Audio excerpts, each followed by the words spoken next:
Hi everyone. In this video we're going to explore what the second derivative can tell us about the shape of a function. We know from our knowledge of calculus up to now that the first derivative can tell us if a function is increasing or decreasing. But let's think about that for just a few seconds. Let's draw what an increasing function could look like. It could look something like this, right? An increasing function could also have this type of shape. But the first derivative can't distinguish between these two shapes, right? They're both increasing. The derivatives are both positive.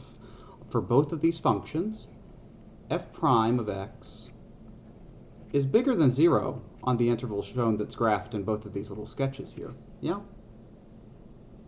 What about decreasing functions? Let's draw a couple of sketches of what a decreasing function may look like.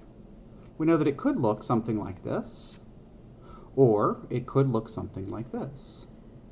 And again, the first derivative cannot distinguish between these two. It can't tell us, just because the first derivative is negative, so we have a decreasing function, it can't tell us how it's bending. In both of these cases, we definitely have we have decreasing functions, but it doesn't tell us how we're bending. So let's look at the progression of the slopes in these cases. Here I see that it's bending upward. It's bending upward. And let's draw a few tangent lines. So here's a tangent line, here's a tangent line, and here's a tangent line. What do you notice about the slopes of the tangent lines on this first curve? The slopes are getting more and more positive.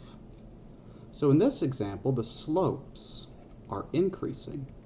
The slopes are increasing. So f prime is increasing. What are the slopes of the tangent lines doing in this curve here? Well, let's draw a few example tangent lines. Here's one, here's another, and here's another. So it's going from pretty steep slope, steep positive slope, still positive but smaller, still positive but smaller, right? So it's still an increasing function.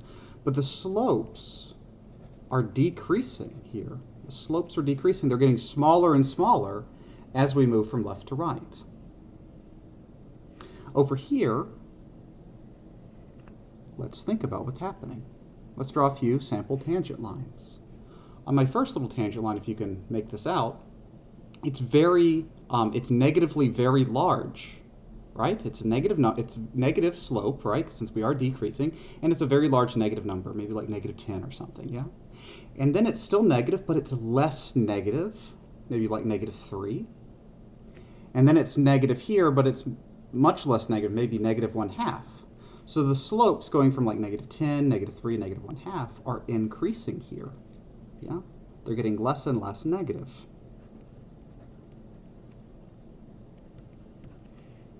And in this final example over here, let's draw some slopes. What are my tangent lines doing? We go from like a moderate negative slope to a very steep negative slope. So they're getting more negative. So what does that mean about the slopes? The slopes are decreasing. Yeah? So we see that what the slopes, the rate at which the slopes are changing, tells us about the bendiness of the graph, and that's kind of interesting. Rather than bending upward or bending downward, the word that we use is concavity, or concave. And this is our definition. A function f of x is concave upwards, concave up, on an interval if f prime of x is increasing on that interval. So where do we have concave up functions? Where are the slopes increasing? Where's f prime increasing? F prime is increasing in this example, and f prime is increasing in this example. So concave up functions bend upward. Yeah, they're bending upward. Here's an example of a function that's decreasing and concave up. Here's an example of a function that is increasing and concave up. f of x is concave down,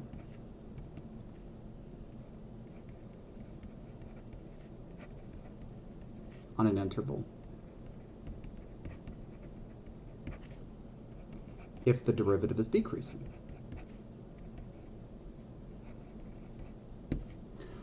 So which of these examples do we have concave down functions? Those are the functions that are kind of bending downward, right? So this example is an example where we have an increasing function that's concave down, and this type of example is where we have a decreasing function that's concave down. Yeah? And I always carry around my concavity on between my thumb and my index finger, right? So this is an example of, this is generally what concave up functions look like, right? And this is generally what concave down functions look like, yeah? So I always just use my thumb and my index finger to figure out what I have.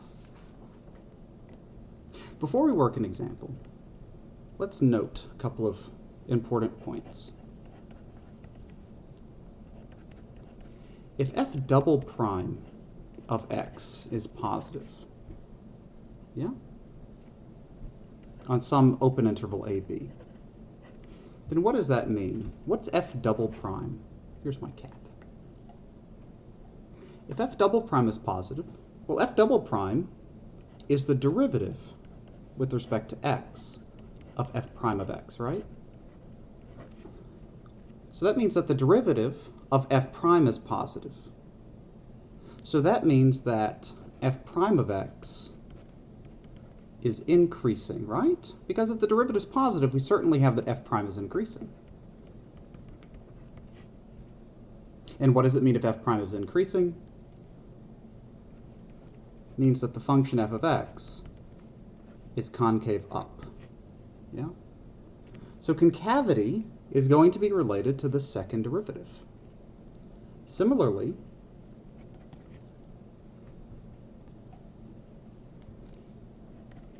if f double prime of x is less than 0, then that means that the derivative with respect to x of f prime of x is less than 0. What does it mean if the derivative of f prime is negative? That means that f prime of x is decreasing. And what does it mean if the derivative is decreasing? That means that f of x is concave down. So if ever we want to look at concavity, the natural candidate that we're going to want to analyze is an inequality on the second derivative of f. Yeah? So now let's look at an example.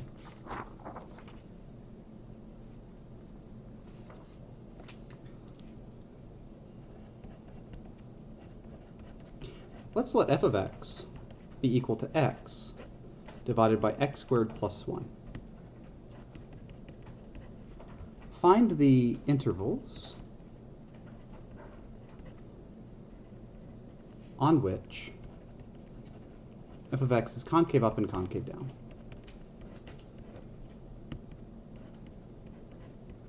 Yeah.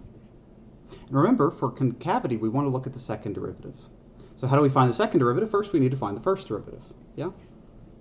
So pause the video, make sure that you find the first two derivatives correctly. Yeah? All right. F prime of x is equal to, we need the quotient rule, so it's low, d high minus high, d low, draw a line and square below, which is equal to 1 minus x squared all over x squared plus 1, quantity squared. All right. And at this point we could, and we will, find where the intervals on which this fun function is increasing and decreasing. We could find critical points as well. And we'll do all that, I promise. Let's go ahead and compute f double prime of x. We're going to use the quotient rule on this function over here. That's low, d high, minus high, d low,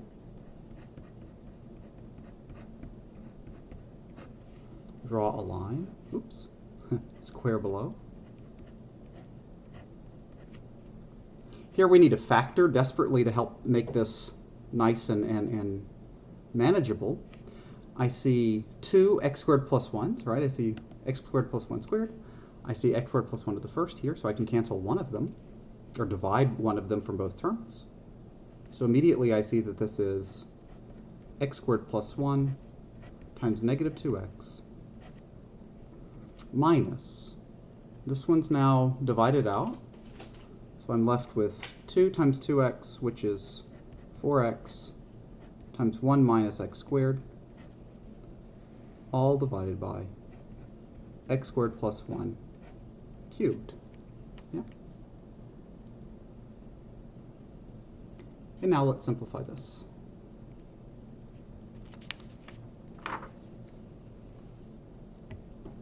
We have that f double prime of x is equal to, the numerator looks like negative 2x cubed minus 2x minus 4x plus 4x cubed, all divided by x squared plus 1 cubed.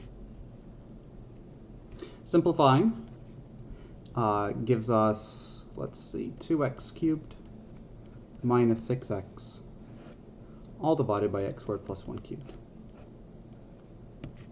All right. And what do we want to solve? We want to do concavity, right? So we need to solve an inequality. So what tool are we going to use to solve inequalities? We're going to use the number line, right? So what do we need to plot our number line? We need to find the points at which the second derivative here is equal to 0 or does not exist. So where does this equal to 0? That's where the numerator is equal to 0. So we set 2x cubed minus 6x equal to 0. I can factor out of 2x, and I'm left with x squared minus 3 equals 0. So I have roots of x equals 0, and x equals plus or minus the square root of 3, right? Where's the derivative? Where does the second derivative not exist? Well, it's where x squared plus 1 equals 0, but that never happens, right? So there are no points at which this doesn't exist. So now let's plot this on a number line. Here's 0, negative square root of 3, positive square root of 3. And we want to know where, we know that concave up corresponds to where the second derivative of x is positive, right? And concave down corresponds to where the second derivative of x is negative. So into which function will I test my points? We always test for concavity in the function that tells us about concavity, right? And that's the second derivative. So we're going to plug in points on either side of these roots that we've plotted, and we're going to plug those into the second derivative and see if we're plus or minus. In doing this, I think we get minus, plus, minus, plus. Yeah, and we're plugging those points into the second derivative here. So what are the intervals on which we're concave up? We're concave up certainly on the interval from negative root 3 to 0, and then from the square root of 3 to infinity. And then we're concave down from negative infinity to negative root 3, union 0 to the square root of 3. In this case, just like we did with intervals on which we're increasing or decreasing, we could include the endpoints, but we won't worry about that. People mostly just care about the open intervals on which we're concave up and concave down. Yeah. So just for fun, let's recall that the derivative was equal to 1 minus x squared divided by x squared plus 1, quantity squared. What are the intervals on which this function is on which the function is increasing or on which the function is decreasing? So we use the second derivative to find the intervals on which we're concave up and concave down. Let's use the first derivative to find the intervals on which we are increasing and decreasing. So pause the video, make sure you know how to do that here.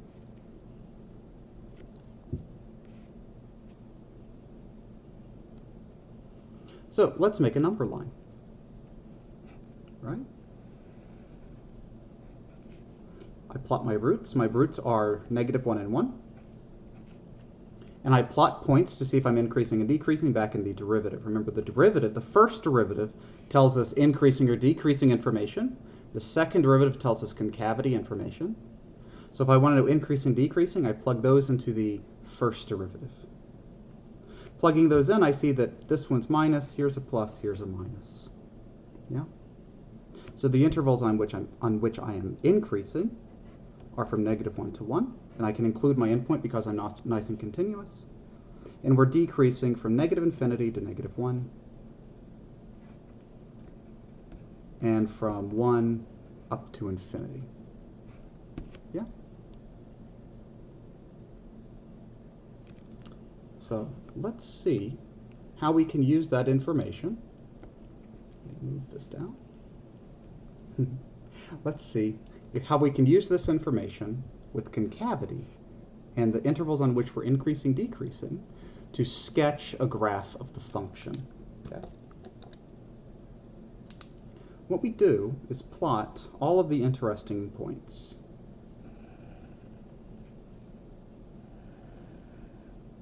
Let's plot all of our interesting points. Here's the x and y axis. I'm going to plot my the function values. Remember, the original function was f of x equals to x divided by x squared plus 1, plus 1. I'm going to plot the roots of my second derivative and the roots of my first derivative into the original function to get the y values at which they happen. So if I plug in x equals 0 into f of x, that's at 0. Here's 1, here's square root of 3, here's -1, oops, maybe you should be over here, yeah. And here's negative square root of 3. All right, what's f of 1? And we got that because that is where the first derivative is equal to 0, and -1 is where the first derivative equals to 0. F of 1 is 1/2, so let's say this is 1/2. F of -1 is -1/2. F evaluated at the square root of 3 is the square root of 3 divided by 4, which is a little bit smaller. F of negative square root of 3 is negative square root of 3 divided by 4, which is a little bit bigger than this one. So here are my points, and let me make them nice and bold here. And now let's see how to stitch the graph together. From -infinity to -3, my function is concave down and is decreasing. Function's concave down and decreasing from -infinity to -3. And I know that I have a horizontal asymptote at y equals 0, right? Because the limit as x goes to -infinity here is equal to 0. So I know my function will have an asymptote at y equals 0 and will be concave down and decreasing, something like this. Concave down and decreasing. What happens from negative square root of 3 to -1? Well, in that interval, I'm still decreasing, but I'm concave up now. Yeah? So from negative square root of 3 to -1, I'm decreasing and concave up. From -1 to 0, I'm going to be increasing, but I'm going to be concave up here. So it's going to look something like this. From 0 to 1, my function is concave down and increasing. So we draw an increasing concave down function. From 1 to the square root of 3, we have a decreasing concave down function. Yeah. And then from the square root of 3 on to infinity, we get a decreasing concave up function. And our horizontal asymptote for this guy is also at y equals 0, right, as we go to positive infinity. So we draw a decreasing concave up function that approaches y equals 0. And so the function looks something like this. And so getting the shape of the curve with using the second derivative allows us to see the shape of the curve, and if you plot this function in Desmos, you'll see it looks pretty close to something like this, right? And what are the ingredients that we needed? We needed to know the horizontal asymptotes. So we need to know how to take limits as we approach, as x approaches infinity and negative infinity, and we need to get the intervals on which we're concave up, concave down, intervals on which we are increasing and decreasing, and plot all of the roots of the first and second derivative in the original function. All right. We know where points at which the first derivative equals to 0 are called critical points, right? So let's look in this graph here and see what happens where the second derivative is equal to 0. The second derivative equaled 0 here, here, and here. And what's the behavior of our function in those three spots? The bendiness changes, yeah? We go from concave down to concave up. At this point, we went from concave up to concave down. And at this point here, we went from concave down to concave up. And those will be called points of inflection. So let's talk about that.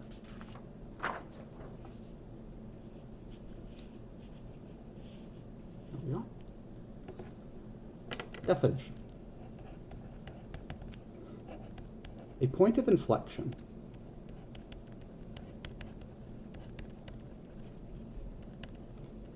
is a point at which the concavity of your function changes.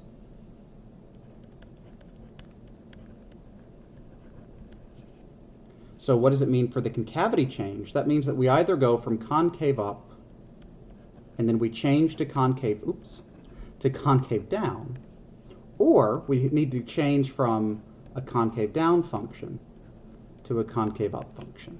Yeah, so it has to change. Where are the points at which these occur? Well, as we saw in our graph that we just sketched, those occur potentially, well, they certainly occur at the places where the second derivative equals to 0. So if we look at where the second derivative equals to 0 or does not exist, right, because we could have cusp things happening. Wherever the second derivative is 0 or does not exist, this gives the location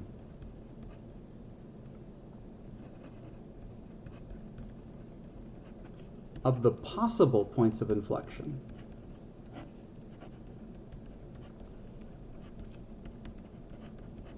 Just like critical points told us the possible locations of extrema, right? Critical points don't guarantee extrema. They tell us where they could potentially occur.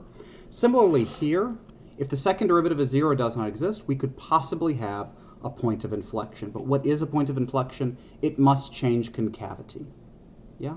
What's an example of a function where the second derivative of 0 does not exist, but we don't have a point of inflection? The one you want to keep in mind is f of x equals to x to the 4th power. So in this case, f prime of x is 4 times x cubed,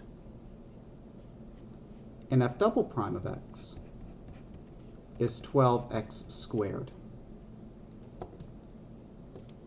So where does f double prime of x equal to 0? It equals to 0 whenever x is 0, right? But let's do our sign chart with the second derivative. Let's plot our roots.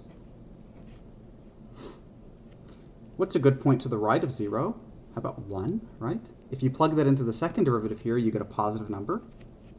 If you plug in a point to the left of 0, maybe negative 1, into the second derivative, you still get a positive number. So the second derivative does not change sign on either side of the root here. And so the concavity does not change from concave up to concave down or vice versa. Visually, what do we know about the function y equals x to the 4th? We know it looks like a flat parabola, right? So because the second derivative is 0, it means it's getting super flat here, but it doesn't mean that it changes concavity. And indeed, it's concave up here throughout. Yeah, we have a concave up function from negative infinity to infinity. Yeah.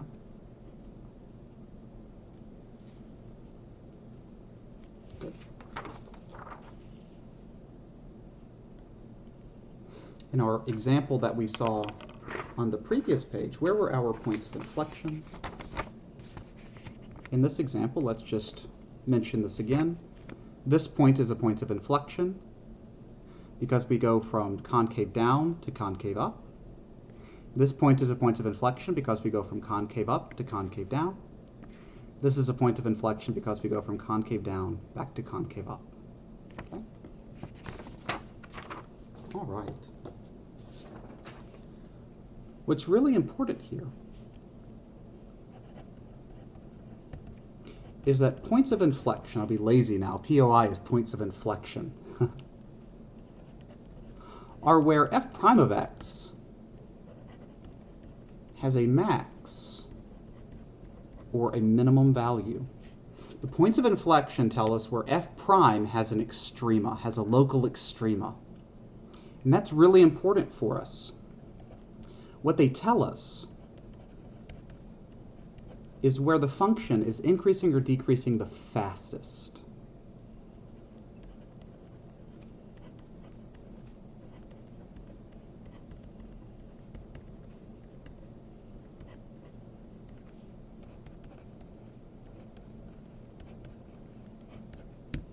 Yeah, where the function's increasing or decreasing the fastest. So let's see how that works in this graph that we sketched here. At the point x equals negative square root of 3, we see that the tangent line is most negative at that point of inflection. The slopes are most positive at this point of inflection. Yeah? The slopes, again, are most negative here at this point of inflection. And on either side, they're not quite as negative or they're not quite as positive, yeah? So the points of inflection tell us where the first derivative has a maximum or minimum. And indeed, that translates to where is the function increasing or decreasing the fastest. And that's really important for interpreting our results. All right.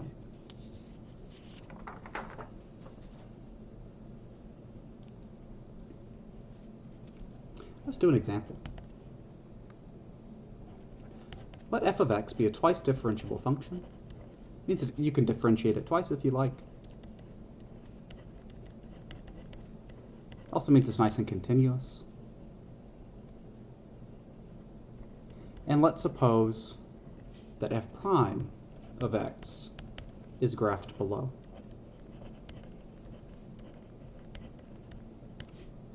So let's graph a function. Everybody's favorite function.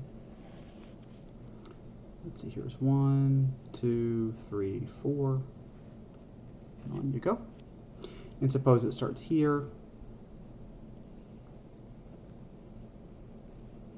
Oops.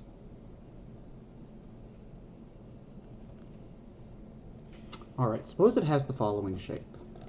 Here's the derivative. Suppose the derivative looks like this.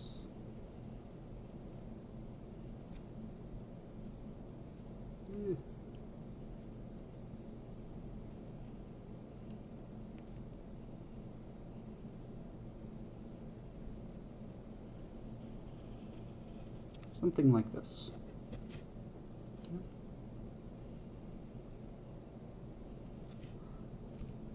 Ooh. Yeah, that looks reasonable.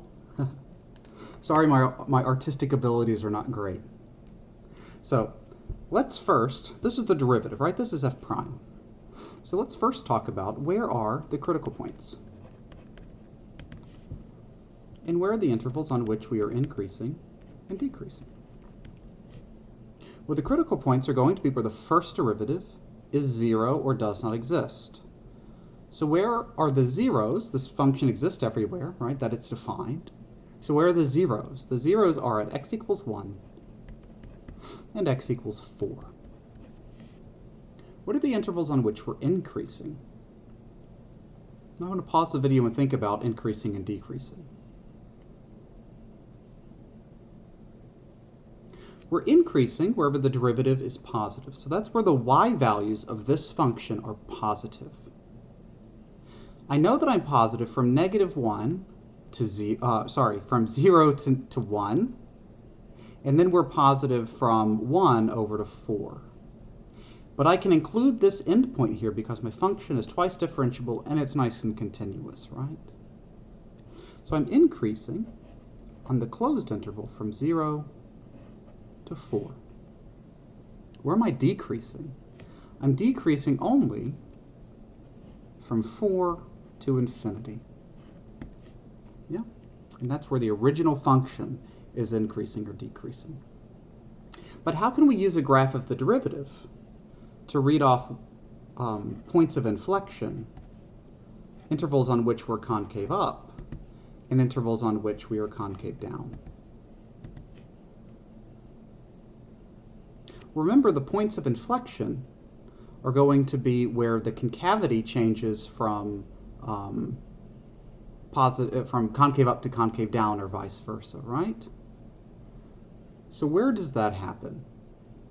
Well, let's get the intervals on which we're concave up first. Where are we concave up?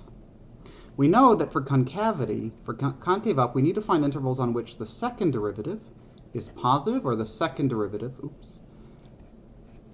is negative. Yeah? Second derivative is positive, we need to look at the slopes of the first derivative. So where are the slopes of the first derivative positive? I see that that's true from looks like 1 to 3 here.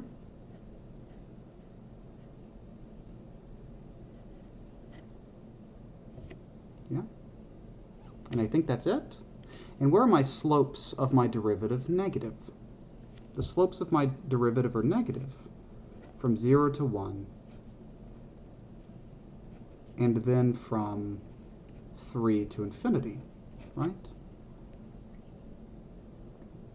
So where are my points of inflection? Where do I change from concave down to concave up, or concave up to concave down?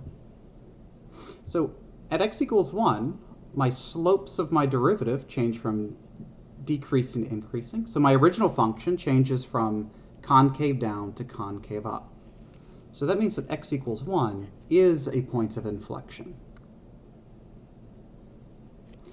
At x equals 3, I also change from concave up. My function goes from increasing to decreasing, right? So that means that x equals 3 is a point of inflection as well.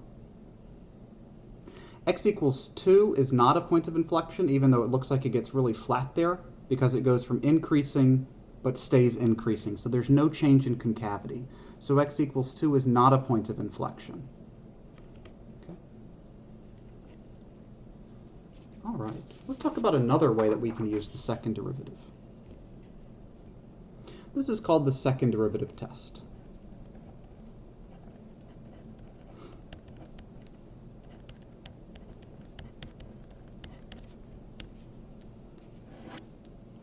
Let f of x be a twice differentiable function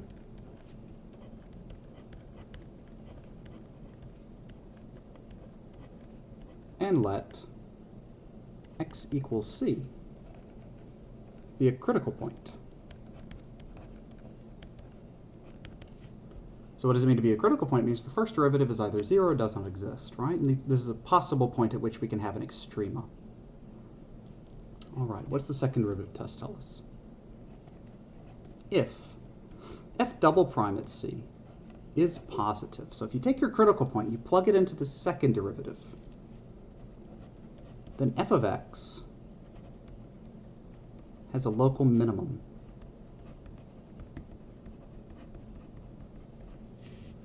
Why does this make intuitive sense? Again, I carry around concavity on my index finger and my thumb, right? So if I know that I have a critical point on my pen here, and it's concave up, Visually, what does that mean? If you have a critical point and it's concave up, it has to be a minimum, right? You can see it in your fingers. Visually, it has to look something like this. Yeah. 2.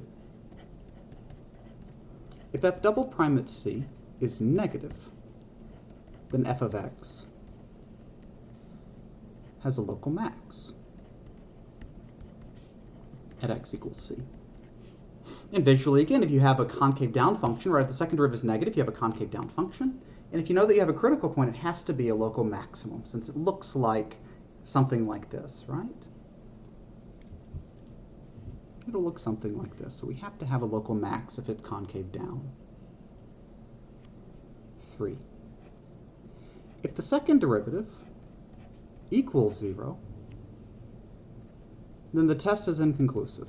We don't know. We can't say anything. And we need to use the first derivative test.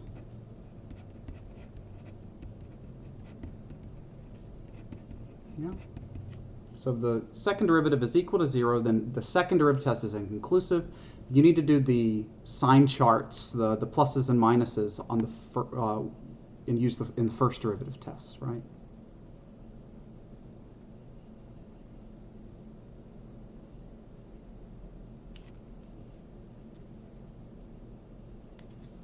So let's see what that looks like. Let's go back to the previous example.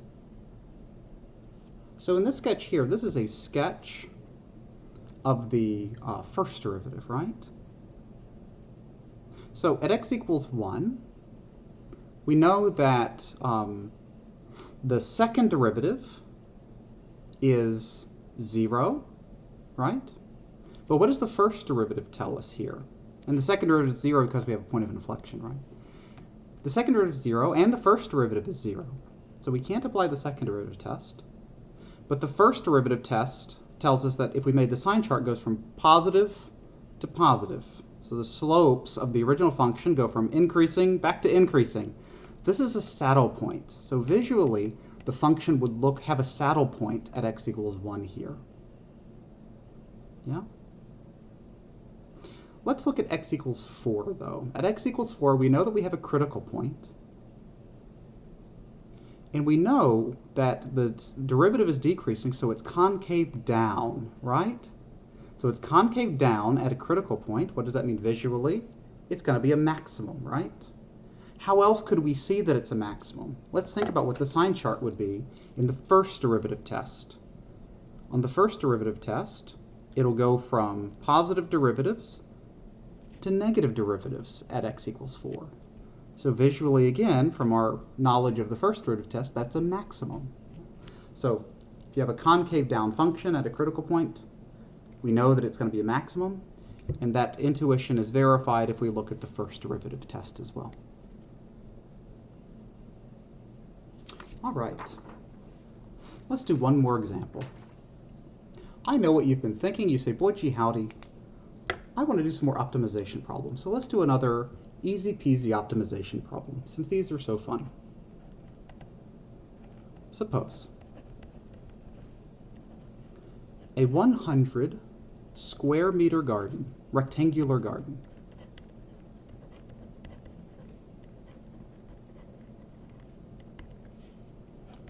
is to be enclosed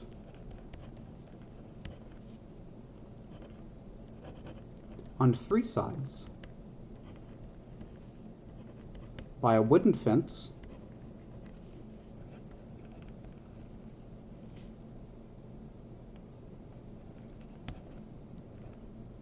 and on one side by an iron fence, a cast iron fence. So this one will be more expensive, yeah? So here we're going to look at cost. Because what do we really want to do? We want to optimize cost, right? We want to minimize cost. So anytime that we have optimization problems, think about what do we want to minimize or maximize.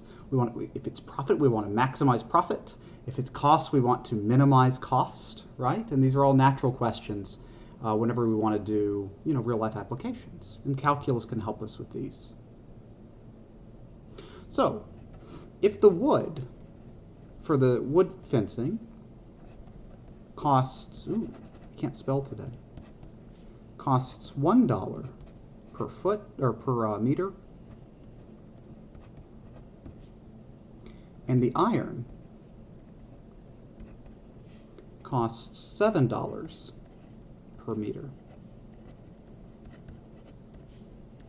What dimensions minimize the cost?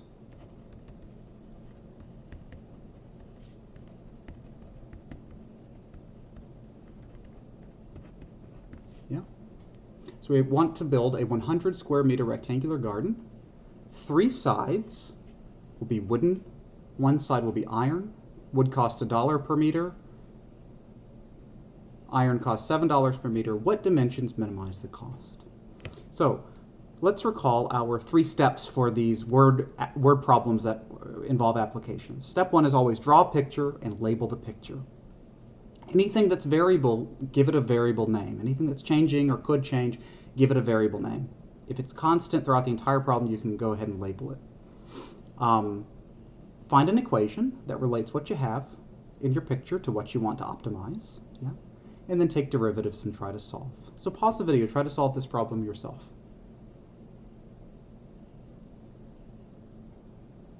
All right, so let's begin by drawing a picture.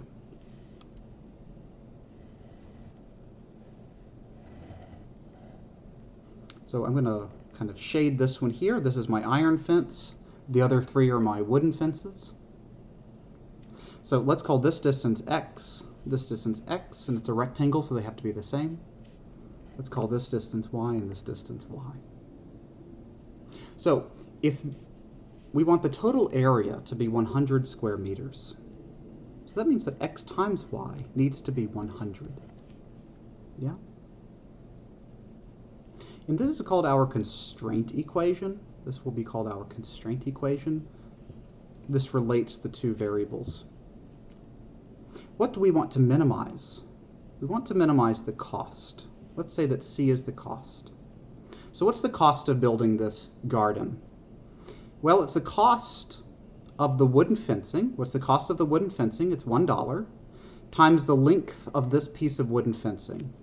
So it's $1 times y plus $1 times x plus $1 times y plus $7 times x, right? And this gives us the cost of our fencing.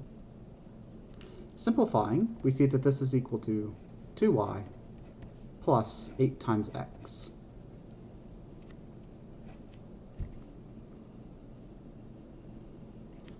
This is called an objective function. This is the function that we want to minimize or maximize here. What do we do now? We can use our constraint equation and let's solve for a variable. I see that y is equal to 100 divided by x, right? And I can now plug that in to my cost function. So my cost in terms of just x alone is 200 divided by x plus 8 times x. And now, just as we saw in the previous video, there's a feasible domain that arises from this equation. What's the smallest value that x can be? Well, x can't be 0, right? Because you wouldn't have a rectangle then. And you'd have division by 0, and you wouldn't have an area of 100. So x cannot be 0, and it has to be positive. So we know that x has to be strictly bigger than 0. Yeah? What's the largest that x could be? X could be as large as it wants to, right? So all that we know is that x has to be strictly between 0 and infinity. Yeah? So here we need to optimize or find a minimum on an open interval, on an unbounded open interval. And this is different. We are used to finding extrema on closed bounded intervals. We're going to need to talk about how to do that on an unbounded open interval. Yeah? Well, first things first, this is the same process at this point. Let's take a derivative. What's c prime? It's negative 200 divided by x squared plus 8. Yeah? And let's set this equal to 0. And I know what you're thinking. Well, what about where it doesn't exist? Where does this derivative not exist? It does not exist at x equals 0. but we've already thrown out the possibility that x equals 0. So we only need to find where the derivative is equal to 0. Okay? So where does that happen? That happens at x equals to 5 if you solve this equation. So if you solve the equation, you see that x equals 5 is a solution. Okay? How do we know if this is a minimum? Let's do a number line.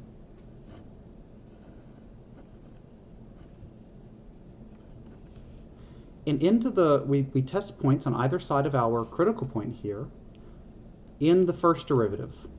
So we use the first derivative here. What's a good number to the left of 5? And bigger than 0, of course. Let's plug in 1. So negative 200 plus 8 is certainly negative. A good number to the right of 5 is like 10.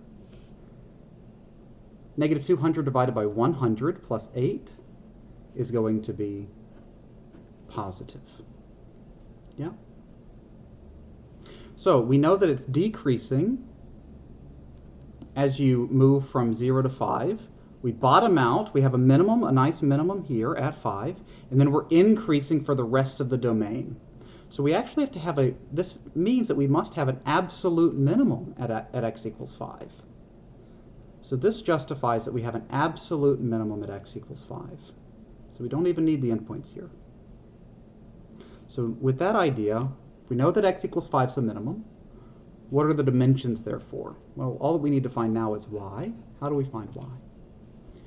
In this equation, if x is 5, what does y have to be? Y has to be 20, right? Oh, and our units are meters. Sorry about that. All right. All right, guys, I hope that this helps. If you have any questions whatsoever, feel free to reach out and, via email, or we can set up a time to Zoom. And thanks so much for watching. I look forward to seeing you in the next video.